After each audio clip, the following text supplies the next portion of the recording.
Alkitab kita, 1 Tesalonika pasal 5 ayat yang ke-16. Saya akan bicara di seri yang pertama dari tema besar kita, yakni tegar di masa sukar. Sudah ketemu semua? Mari kita mulai 2, 3. Bersukacitalah senantiasa. Bisa tepuk orang di samping kiri atau kanan. Baca firman ini, tepuk pundak dia dan bunyikan firman Tuhan ini. 2, 3. Bersukacitalah senantiasa. Amin.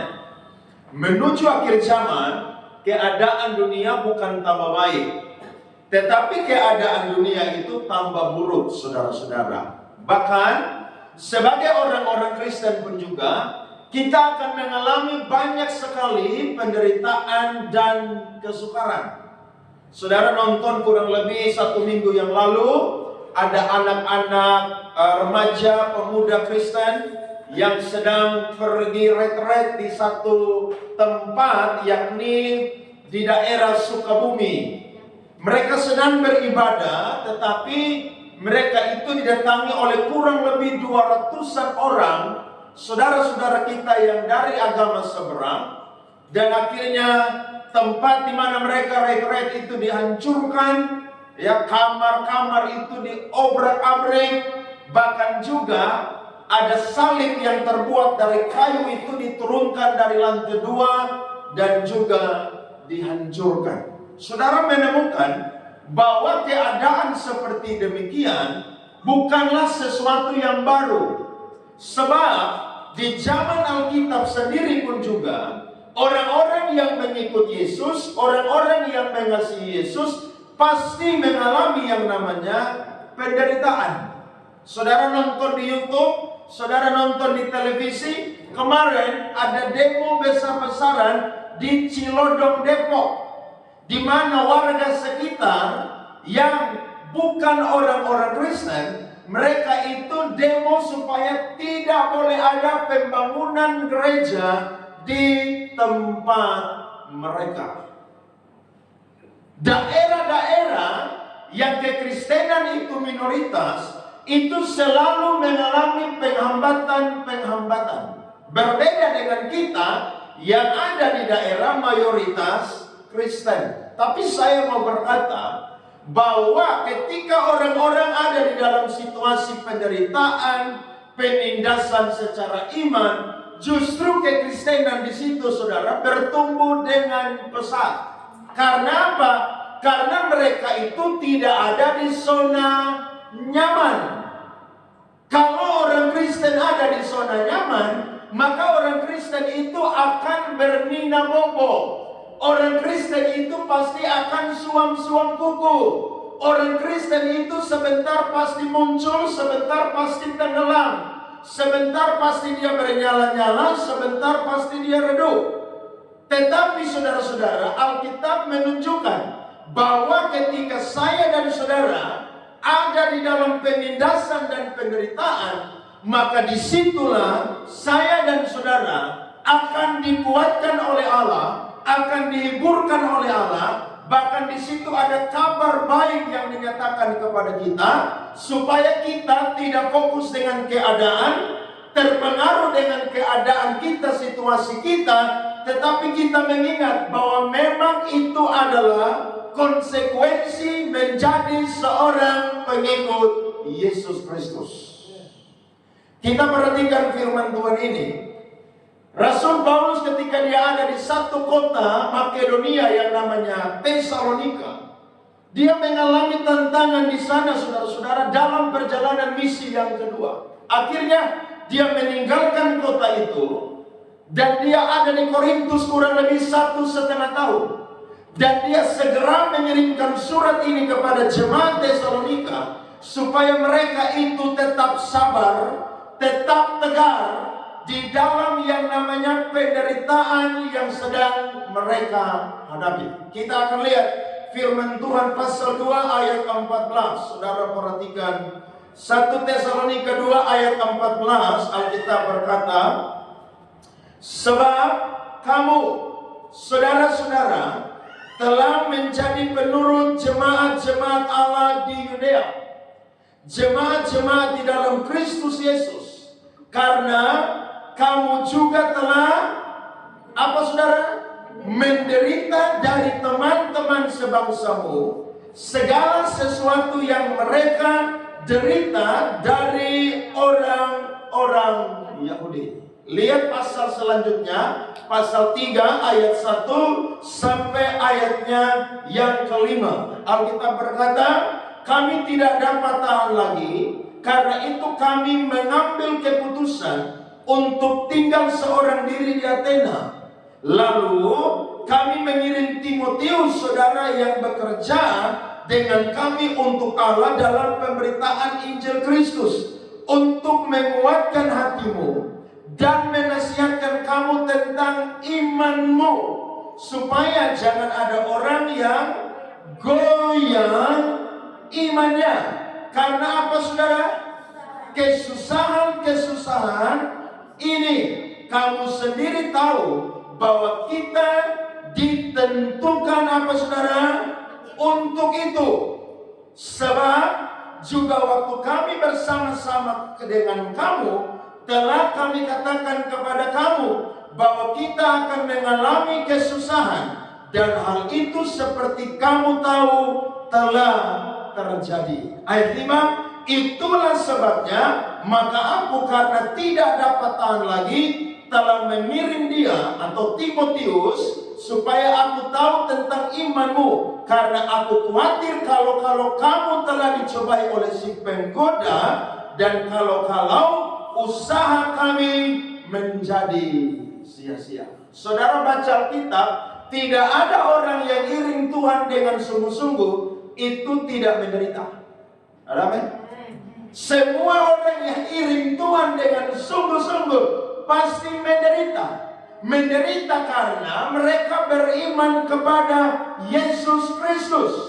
Dan Alkitab berkata, ketika kita menderita secara iman, maka itu adalah karunia Allah yang Tuhan berikan kepada saya dan saudara. Filipi 1 ayat 29, mari kita baca firman Tuhan ini bersama-sama. Saudara lihat di layar depan. 1, 2, 3. Sebab kepada kamu dikaruniakan bukan saja untuk percaya kepada Kristus, melainkan juga apa?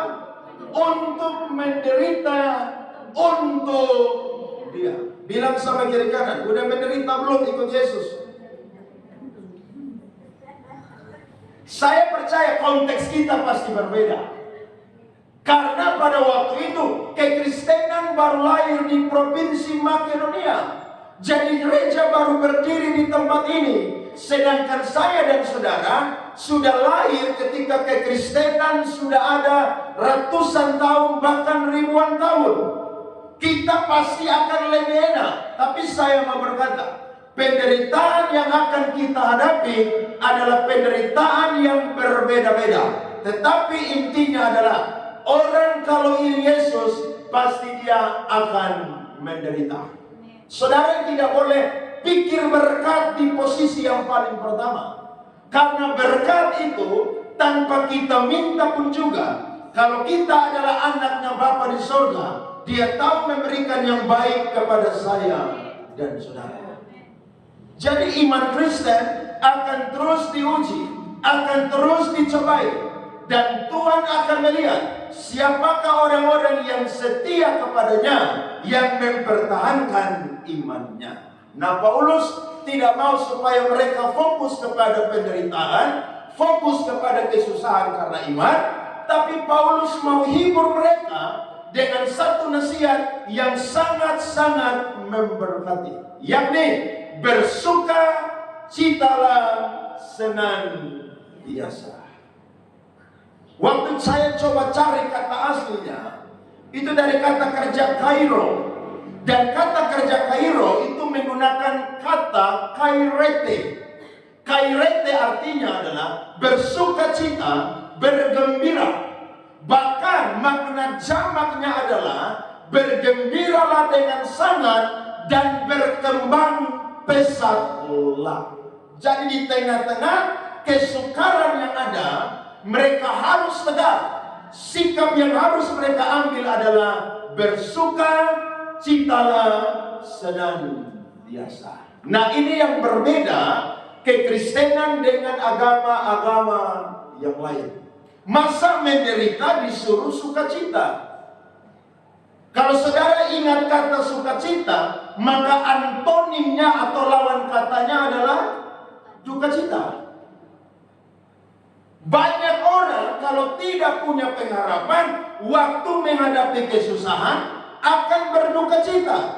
Tetapi Paulus sendiri, dia menasihati, kalau dia bisa bersukacita sekalipun dia dalam penderitaan, maka kalian pun juga tidak ada alasan untuk tidak bersukacitalah. Bahkan bukan cuma kadang-kadang, sekali-sekali, tapi senantiasa.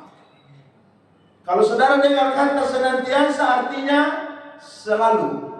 Berarti tiap detik, tiap menit, tiap jam, tiap hari, tiap minggu, tiap bulan, tiap tahun.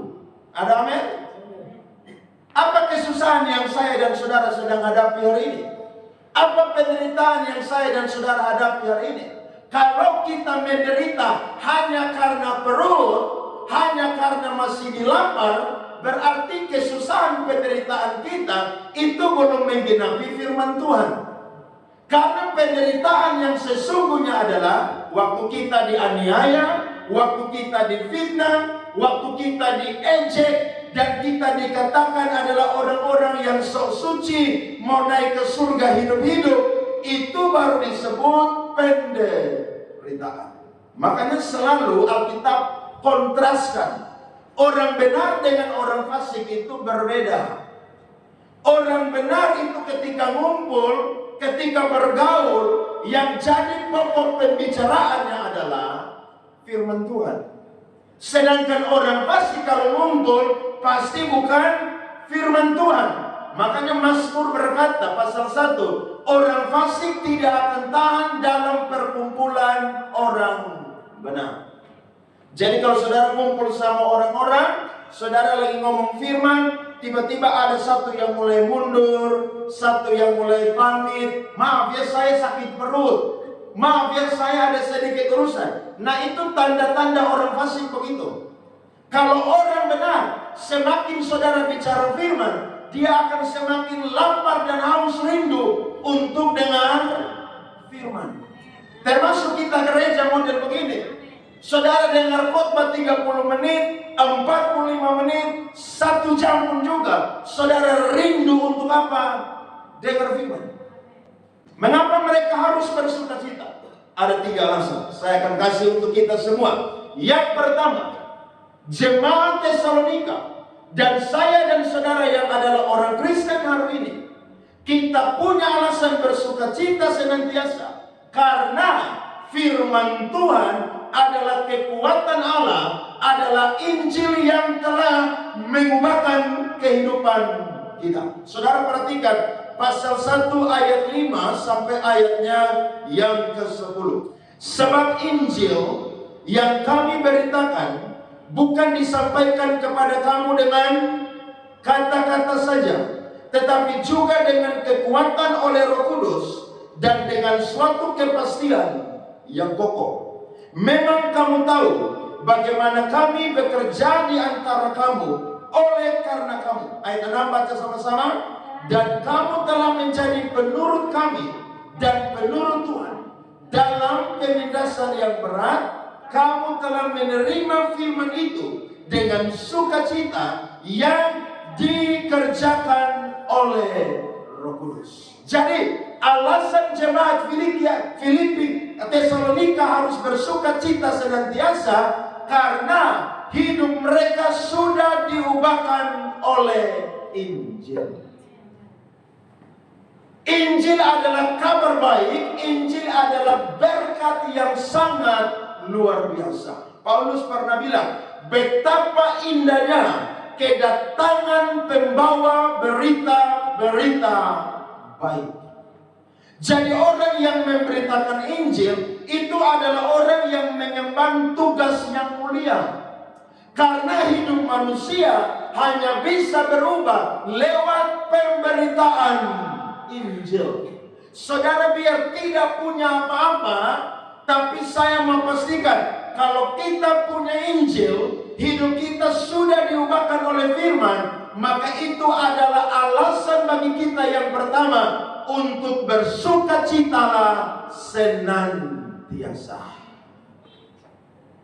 Yesus pernah kasih satu perumpamaan. Ada orang yang ketemu harta karun, harta terpendam. Dia pergi jual semua hartanya dan dia datang untuk menebus harta terpendam itu. Kemudian dia mengambilnya. Jadi kadang-kadang kita menganggap sumber sukacita kita adalah kekayaan kita, uang kita, jabatan kita, kedudukan kita. Tidak, saudara-saudara. Sukacita kita yang pertama adalah karena Injil telah mengubah kehidupan saya dan saudara. Yesus berkata, apa gunanya seorang memiliki seisi dunia tapi dia kehilangan nyawanya? Buat apa orang itu kaya tapi tidak punya Yesus? Buat apa orang itu punya segala-galanya tapi tidak beriman kepada Yesus? Makanya Alkitab yang saya dan saudara punya, ini adalah harta yang paling berharga. Saya lihat di iklan satu gereja, dia tulis, doakan dan hadirilah ibadah Minggu Raya. Di bawahnya dia kasih catatan, semua jemaat wajib bawa Alkitab fisik. Saudara tahu Alkitab fisik apa itu? Coba angkat. Bawa. Waktu saya baca iklan gereja ini, ternyata ini sesuatu yang menarik. Karena mungkin jemaat pendetanya melihat bahwa rata-rata jemaatnya datang cuma bawa Alkitab elektronik. Kalau ini Alkitab analog, saudara bawa Alkitab digital. Alkitabiah atau tidak sebenarnya? Alkitabiah. Tapi kan handphone saudara kan bisa dijual lagi. Handphone kita kan bisa jatuh, pecah, rusak. Handphone kita kalau sudah tidak lagi speknya bagus, pasti kita akan jual lagi. Kalau Alkitab bisa dijual? Bisa dibuang?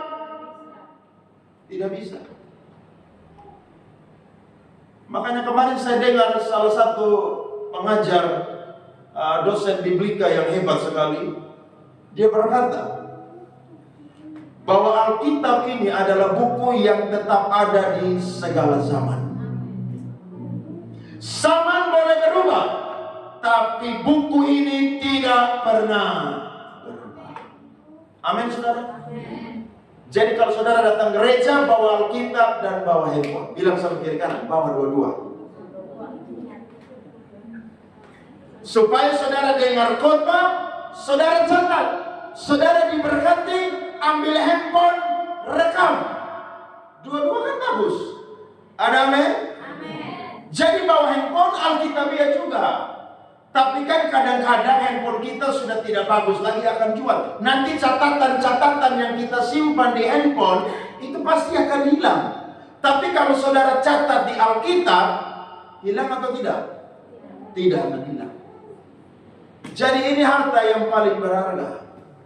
Makanya saudara lihat, semua orang kalau sukses, kalau kaya, kalau makmur, kalau sehat, dia lupa dengan buku ini.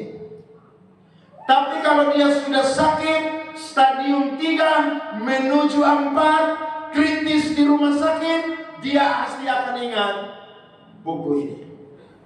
Betul? Saya ini pendeta, udah mau 9 tahun jadi pendeta. Bulan depan tanggal 27, 9 tahun jadi pendeta. Saya banyak mendoakan orang sakit. Dan setiap kali saya pergi, pasti ada Alkitab di samping kiri kanan mereka atau ada di dada mereka. Orang kalau udah sakit, saudara, mau harta banyak pun juga akan ingat harta. Iya kan? Coba saudara yang pernah sakit parah, saya yakin saudara pasti akan ingat Tuhan, ingat istri anak bagaimana. Saya khotbah kemarin ada orang pulang pelayanan, perahu hampir tenggelam saudara. Wih, mereka ingat cucu bagaimana masih kecil. Mereka nggak ingat harta lagi. Di mana orang mati masuk lubang kubur ingat harta? Tidak ada. Yang mereka ingat kalau orang percaya, orang Kristen, pasti Injil atau firman Tuhan. Makanya bergaulah dengan firman Tuhan setiap hari. Karena Injil mampu mengubahkan kehidupan setiap orang. Tidak heran Paulus bilang, Roma pasal 1 ayat 16, aku memiliki keyakinan yang kokoh bahwa Injil adalah kekuatan Allah yang sanggup apa saudara? Sanggup menyelamatkan setiap orang yang percaya, baik orang Yahudi maupun juga orang Yunani. Berikan tepuk tangan kepada Tuhan. Jadi sukacita kita tuh karena Injil merubah hidup kita. Yesus tidak pernah menjanjikan kalau kamu percaya kepada saya pasti kamu akan jadi orang kaya raya. Tidak pernah. Tapi Yesus selalu janji, Injil selalu janji, barang siapa yang beriman kepadaku, percaya lewat pemberitaan Injil, maka hidupnya pasti akan memperoleh keselamatan. Jadi itu berkat yang paling besar, berkat yang paling utama. Dan kita lihat ayat yang ke-7 dari pasal 1 tadi, saudara-saudara. Perhatikan, sehingga kamu telah menjadi teladan untuk semua orang yang percaya di wilayah Makedonia dan Akaya. Karena dari antara kamu firman Tuhan bergema, bukan hanya di Makedonia dan Akaya saja, tetapi di semua tempat telah tersiar kabar tentang imanmu kepada Allah, sehingga kami tidak usah mengatakan apa-apa tentang hal itu. Ayat 9-10 baca sama-sama. Lihat perubahan yang mereka alami ketika mereka dapatkan Injil dalam hidup mereka. 2-3. Sebab mereka sendiri bercerita tentang kami, bagaimana kamu sambut dan bagaimana kamu berbalik dari berhala-berhala kepada Allah untuk melayani Allah yang hidup dan yang benar, dan untuk menantikan kedatangan anaknya dari surga yang telah dibangkitkannya dari antara orang mati, yaitu Yesus yang menyelamatkan kita dari murka yang akan datang. Mereka orang yang tidak beriman, tidak punya kasih, tidak punya pengharapan, tapi lewat pemberitaan Injil dalam waktu yang sangat singkat saja, jemaat di Tesalonika hidup mereka diubahkan oleh Tuhan. Jadi kita bermegah bukan karena hal-hal lahiriah, tapi bermegah karena hal-hal rohani telah Tuhan kerjakan di dalam kehidupan kita. Mereka jadi orang beriman, mereka punya kasih, mereka punya juga yang namanya pengharapan. Coba kita lihat, mundur sebentar, pasal 1 ayatnya, saudara perhatikan, 2 dan 3. Paulus bilang apa di situ?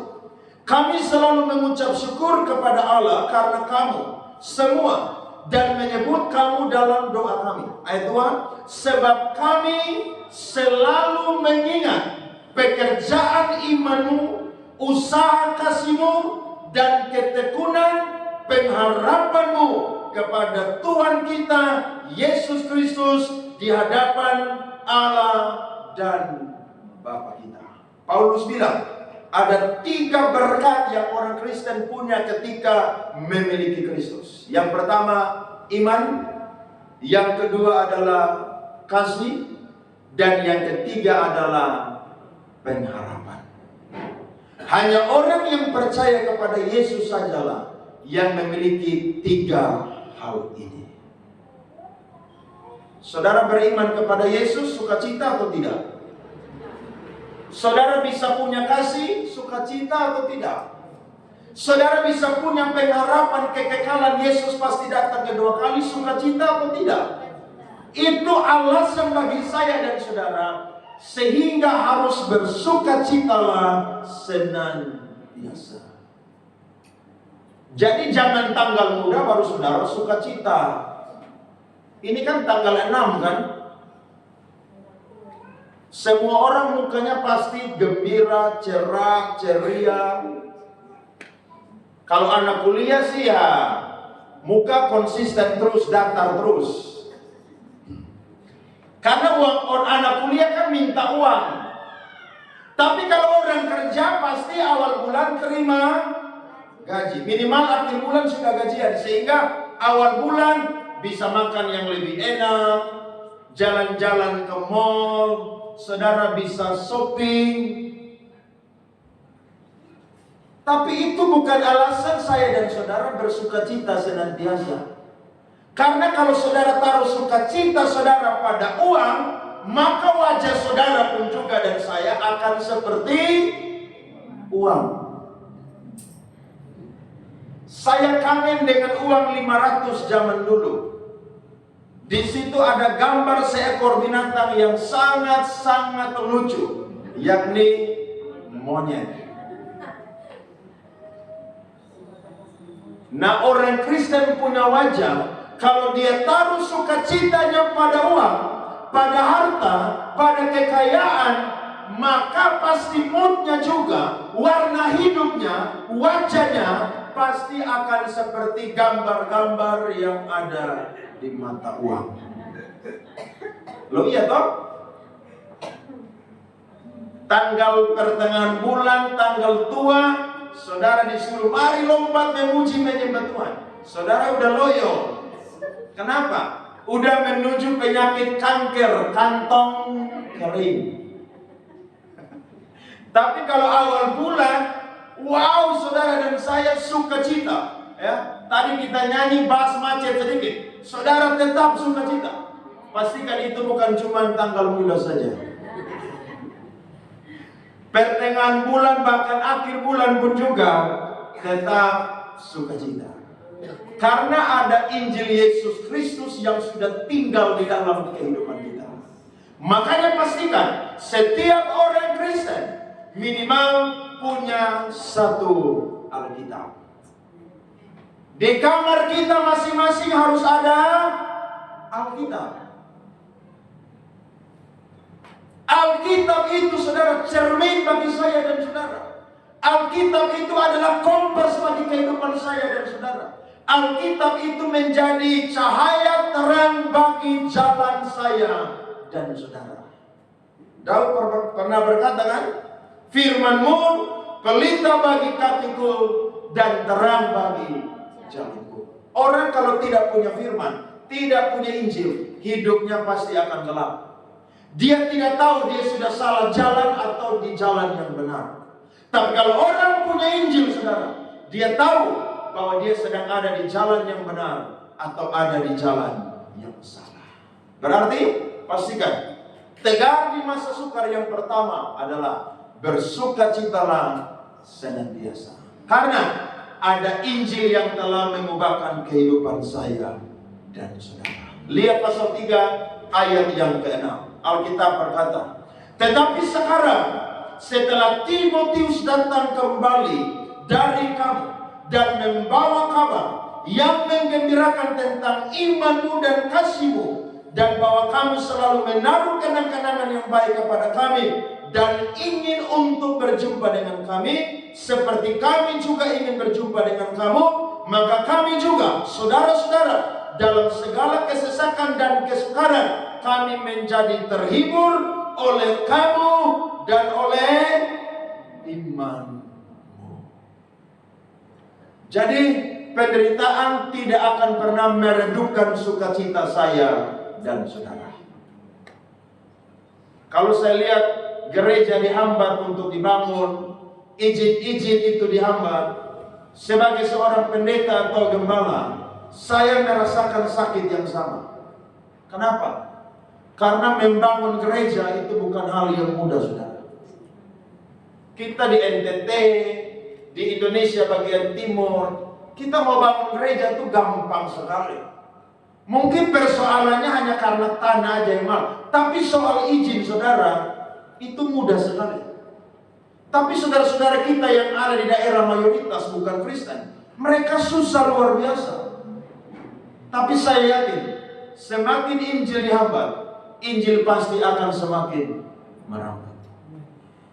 Karena gereja tidak selalu ada di gedung yang bagus, ada di gedung yang nyaman, ada di gedung yang permanen. Tapi gereja bisa ada di mana-mana, saudara-saudara.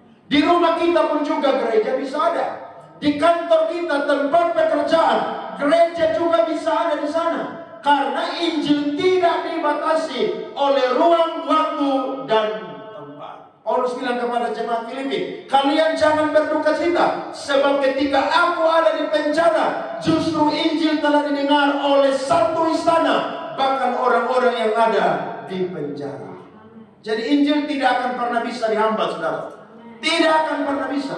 Kita berdoa supaya lebih banyak bangsa, suku, kaum, dan bahasa bisa mengaku Yesus adalah Tuhan Allah dan Juru Selamat. Saya dorong kita semua jadi pendoa-pendoa hari-hari ini. Kita sudah selamat, jangan puas. Ada banyak saudara-saudara kita yang hari ini belum diselamatkan.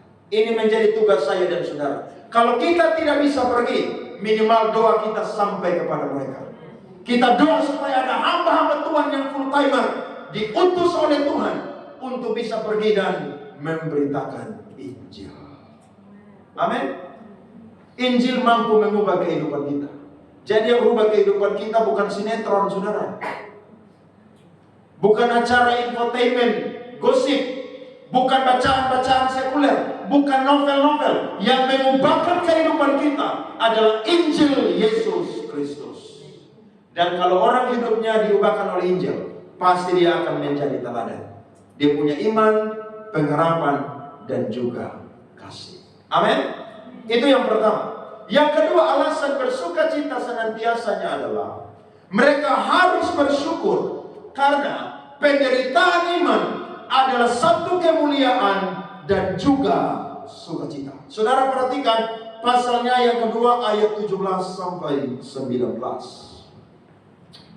Alkitab berkata 1 Tesalonika 2 ayat 17 sampai 19. Tetapi kami, saudara-saudara yang seketika terpisah dari kamu, jauh di mata, tetapi tidak jauh di hati, sungguh-sungguh dengan rindu yang besar telah berusaha untuk datang menjenguk kamu, sebab kami telah berniat untuk datang kepada kamu. Aku, Paulus, malahan lebih dari sekali, tetapi iblis telah mencegah kami. 19 sama-sama. Sebab siapakah pengharapan kami, atau sukacita kami, atau mahkota kemerdekaan kami di hadapan Yesus Tuhan kita pada waktu kedatangannya, kalau bukan kamu? Sungguh kamulah kemuliaan kami dan sukacita kami. Alasan kita bersukacita karena saya dan saudara percaya bahwa di balik daripada penderitaan pasti akan ada kemuliaan. Tidak ada kemuliaan tanpa adanya salib.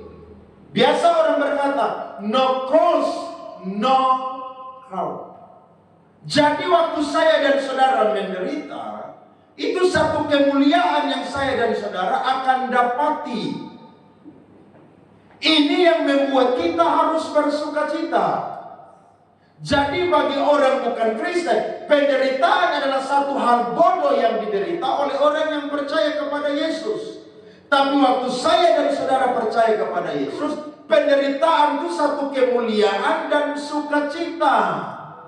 Coba lihat Matius pasal 5 ayat 10, 11, dan 12. Perhatikan firman Tuhan ini.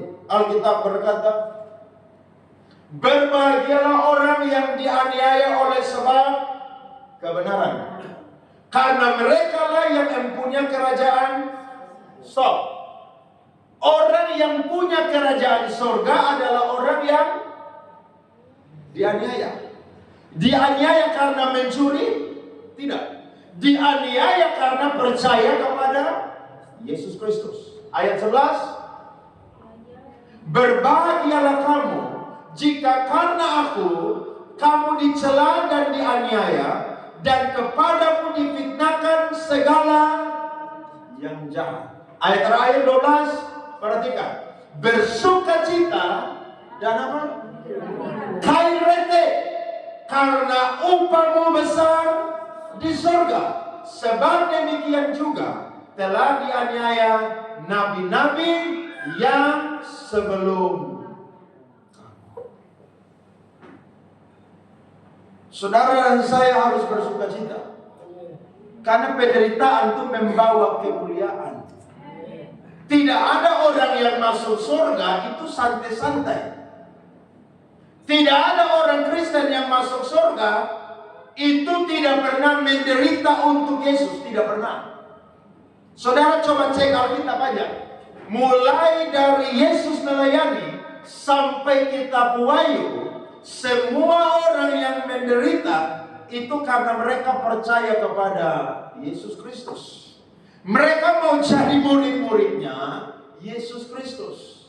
Keadaan, perasaan duka cita mereka tidak menghalangi mereka untuk bergembira dan bersukacita senantiasa. Kita ada di zaman yang masih enak nih, ya.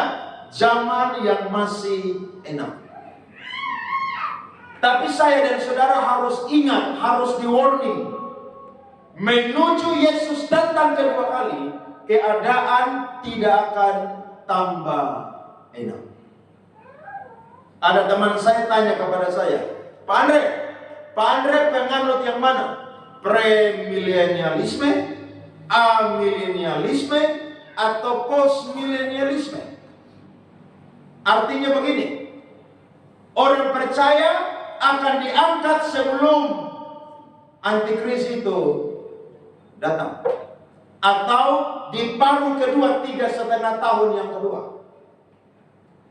Kalau saya jawab, saya menganut paham yang namanya postmilenialisme. Orang Kristen pasti akan menderita, sebab disitulah iman akan diuji. Teman saya jawab dengan bercanda, kalau saya premilenialisme saja, saya tidak mau menderita. Saya mau diangkat hidup-hidup sebelum Yesus datang kedua kali. Saya bilang, enak aja lu. Tanggal 3 kemarin, Israel ngebom ulang Iran.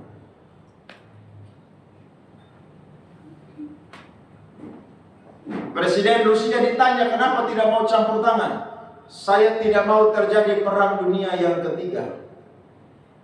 Karena kalau Rusia sampai turun tangan dengan nuklirnya yang berjumlah kurang lebih 5.588 nuklir, itu perang dunia akan terjadi. Kemarin Iran aja mengancam, kalau perang terus, kami akan tutup Selat Hormuz. Selat Hormuz adalah 20% minyak bumi itu ada di tempat itu dan harus lewat tempat itu. Kalau sampai itu ditutup, saya dan saudara mau masak udah susah. Mau kemana-mana, bahan bakar naik dengan harga yang sangat tinggi. Pasti saya yakin semua bahan makanan pokok akan naik juga. Betul? Bahkan kemarin ada teman saya, orang kaya di Jakarta, WA saya, Pak Andre, zaman lagi susah. Saya tanya, tidak liburan, ini kan musim liburan. Hemat, ekonomi lagi parah sekarang. Saya bilang udah, percaya aja anak Tuhan pasti akan dipelihara. Tapi kan bukan berarti saudara dan saya boros-boros. Amin. Hemat juga itu alkitabiah. Asalkan jangan pelit untuk diri sendiri dan orang lain, apalagi Tuhan. Nikmati hidup. Dan zaman ini akan menuju kesusahan. Makanya biasa kalau orang mati pemakaman, ada yang bilang, dia udah senang, ya udah berangkat duluan. Iya, karena dia tidak menghadapi penderitaan yang akan lebih parah, saudara-saudara. Kita tidak tahu kita sampai di tahap itu atau tidak. Tapi kalau kita mati dan anak cucu kita itu ada dan Tuhan belum datang, mereka pasti akan menghadapi penderitaan-penderitaan tersebut. Makanya sebagai orang tua, ajar anak-anak setiap hari berdoa, hafal ayat hafalan, baca firman, memuji menyembah, bawa datang di gereja. Amin. Biar mereka nangis-nangis, kasih mereka di tempat khusus untuk mereka, supaya mereka terbiasa ada di hadirat Tuhan. Nanti kalau mereka tidak dibawa ada di hadirat Tuhan sejak masa kecil, gereja itu satu tempat asing bagi mereka. Karena mereka sudah tidak terbiasa waktu dari kecil datang di gereja. Tapi kita bawa mereka, saya percaya iman itu bertumbuh bukan 1-2 hari. Iman itu bertumbuh, saudara, butuh waktu. Makanya dibawalah mereka supaya mereka sejak masa kecil punya iman yang kuat. Jadi waktu kita mati, kita tidak khawatir lagi akan mereka, karena mereka sudah punya iman yang kuat seperti saya dan saudara. Penderitaan adalah satu kemuliaan dan satu sukacita. Inilah alasan bagi saya dan saudara harus bersuka citalah senantiasa. Jadi kalau hadapi tantangan jangan nangis mulu. Jangan saudara mengeluh terus. Saudara berkata, Tuhan, saya yakin di balik tantangan iman ini, di balik penderitaan ini, di balik penindasan ini akan ada kemuliaan yang luar biasa yang Tuhan sediakan bagi saya. Tadi malam saya mau tidur, saya coba buka TikTok, ada satu ibu pendeta, kesaksian bagus sekali. Dia berkata, ada salah satu jemaatnya, ibu-ibu, itu menderita, saudara. Kenapa? Suaminya udah mabuk-mabukan, udah main perempuan, setiap hari pulangnya selalu subuh. Bahkan suaminya, saudara, sudah buat surat cerai. Jadi setiap kali subuh dia pulang, dia suruh istrinya harus tanda tangan surat cerai. Kalau istrinya tidak mau, saudara, dia habok, saudara, dia tampar, saudara. Anak-anaknya yang masih remaja berkata, Mami, udah tanda tangan aja itu surat, cerai aja sama papa. Dia berkata, saya pernah janji di hadapan Tuhan, hanya maut saja yang mampu memisahkan. Menderita atau tidak, saudara? Itu menderita loh. Ketemu suami yang tidak bertobat itu menderita. Makanya saya selalu ngomong, wanita-wanita yang masih jomblo, masih single, cari pria minimal yang paling pertama, dia anak Tuhan. Amin. Wanita-wanita yang jomblo, yang single, kecuali saudara bilang begini, saya mau punya karunia seperti Rasul Paulus, saya tidak mau nikah sampai mati. Berarti saudara bahagia karena saudara tidak urus orang yang model seperti demikian. Tapi kalau saudara menikah, saudara akan menghadapi laki-laki kalau tidak bertobat, itu menderita, saudara. Tapi dia sudah ambil keputusan menikah, maka dia tetap setia. Dia berdoa, saudara, bergumul terus, dan itu terjadi berbulan-bulan. Sampai di bulan ke-9, anak-anaknya sudah marah-marah. Tapi dia berkata, jangan, kita tetap berdoa, karena di altar Tuhan Papa dan Mama telah diberkati. Tahukah saudara? Satu kali suaminya pulang subuh, pas bulan ke-9, suaminya sudah datang, saudara, berlutut, saudara, nangis-nangis, minta ampun. Suaminya berkata, saya telah berdosa kepada Tuhan, saya telah jahat kepada kamu dan anak-anak, tapi hari ini saya mau bertobat, berbalik kepada Tuhan. Akhirnya keluarga dipulihkan.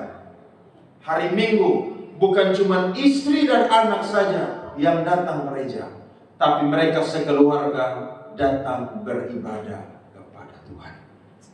Di balik penderitaan pasti akan ada kemuliaan. Makanya kalau kita menderita karena Yesus, jangan cepat-cepat mengeluh, marah-marah, protes, berkelahi dengan Tuhan.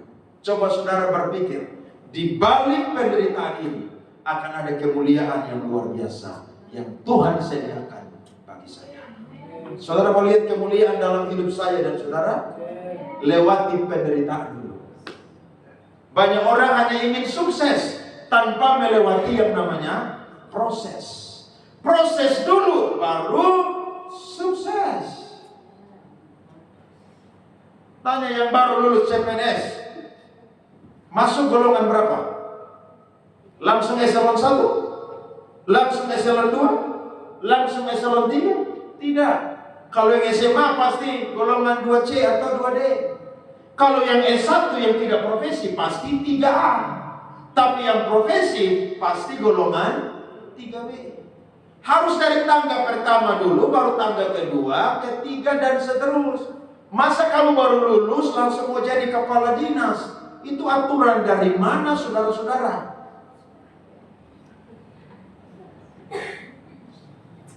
Saudara dia mau gelar tinggi pun juga, tapi kalau status saudara masih baru, ada di bawahan. Tapi waktu saudara kerja dengan tanggung jawab, konsisten, integritas, Tuhan pakai manusia untuk lihat kinerja saudara-saudara. Tuhan akan kasih promosi buat saudara-saudara, dan saudara akan bersaksi, ini semua karena saya sabar melewati proses yang Tuhan berikan kepada saya. Jadi kalau mau terima kemuliaan harus apa saudara? Menderita. Bilang sama kiri kanan, menderita dulu baru dapat kemuliaan. Jemaat Tesalonika, mereka menderita. Tapi Paulus bilang, pada waktu kedatangan Kristus kedua kali, kalian adalah kebanggaan Tuhan dan kebanggaan saya. Jadi kebanggaan seorang pendeta hamba Tuhan, Tuhan yang ada di surga, itu lihat jemaat umat Tuhan, dia sabar dalam penderitaan dan melewati penderitaan. Itu akan ada kemuliaan yang luar biasa. Dan yang ketiga terakhir saudara, alasan kita bersukacita senantiasa karena pengharapan hidup selamanya dengan Yesus Kristus itu pasti akan tergenapi. Saudara lihat pasalnya yang keempat ayat 16 sampai 18. Sebab pada waktu tanda diberi, yaitu pada waktu penghulu malaikat berseru dan sangkakala Allah berbunyi, maka Tuhan sendiri akan turun dari surga, dan mereka yang mati dalam Kristus akan lebih dahulu bangkit. Sesudah itu kita yang hidup yang masih tinggal akan diangkat bersama-sama dengan mereka dalam awan menyongsong Tuhan di angkasa. Demikianlah kita akan selama-lamanya bersama dengan Tuhan. Karena itu hiburkanlah seorang akan yang lain dengan perkataan-perkataan ini. Jemaat Tesalonika, mereka susah, mereka mengeluh karena saudara-saudara seiman, keluarga mereka yang mati di dalam Tuhan, mereka berpikir bahwa nasib mereka sesudah mati itu tidak akan ada lagi. Tapi Paulus hibur mereka. Lewat alasan inilah, maka mereka harus bersuka citalah senantiasa. Karena satu ketika saudara kita, keluarga kita, rekan seiman kita yang sudah pergi terlebih dahulu, kita pun juga akan berjumpa dengan mereka. Orang mati nangis atau tidak saudara? Nangis. Orang mati saudara tertawa, saudara gila tuh. Salomo aja bilang apa? Menangislah dengan orang yang menangis, tertawalah dengan orang yang tertawa. Bahkan waktu Samuel mati, ya Musa mati, Yosua mati, orang-orang yang hebat dalam perjanjian lama, mereka itu ditangisi. Ada yang 40 hari, ada yang 50 hari ditangisi saudara. Jadi kalau saudara pergi ke tenda duka cita, nangis sedih air mata tuh Alkitabiah. Jangan saudara, kenapa lu nangis-nangis di sini? Loh, kita lagi datang di orang mati ini. Tapi nangis jangan berlebihan. Ada amin? Makanya nangis itu pada waktu masih hidup. Kalau ada saudara, keluarga, rekan seiman yang sakit, ya kalau dia cinta Tuhan, dia setia, saudara pergi hibur, saudara nangis dengan dia, ya rawat dia, supaya kalau mati jangan banyak sinetron yang terjadi di tenda duka saudara-saudara. Saya tuh paling malas ikut ibadah pemakaman. Saya paling malas. Yang pertama lama sekali. Saya ini kan kalau duduk saudara tidak bisa satu posisi. Tidak bisa itu. Saya kalau dulu 15 menit pasti udah belok kiri, belok kanan. Nah kalau saudara tahu di NTT ini kalau orang mati itu biasanya 5 jam saudara. Itu yang isi pujian, isi lagu saudara bisa 10 sampai 20.